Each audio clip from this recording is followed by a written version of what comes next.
এই মুহূর্তে রয়েছি হুগলির খানাকুল।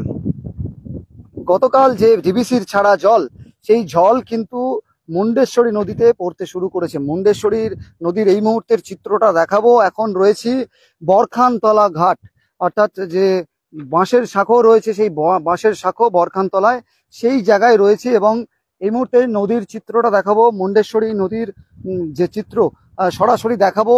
জলের কতটা প্রেসার রয়েছে এবং কতটা জল এসে পৌঁছেছে বা জল ছাড়ার কি আপডেট রয়েছে বিস্তারিত দেখাবো এই প্রতিবেদনে। দেখতে থাকুন পুরো প্রতিবেদন। এবং আপনাদের বলে রাখি, গতকাল 70,000 কিউসেক জল ছেড়েছিল ডিবিসি। এখনো পর্যন্ত ডিবিসির পোর্টালে এখনো পর্যন্ত জল ছাড়ার কোনো রকম আপডেট নেই, নতুন করে জল ছাড়ার কোনো রকম আপডেট নেই। কিন্তু জল গতকাল যে জল ছেড়েছিল সেই জল কিন্তু আসতে শুরু করেছে।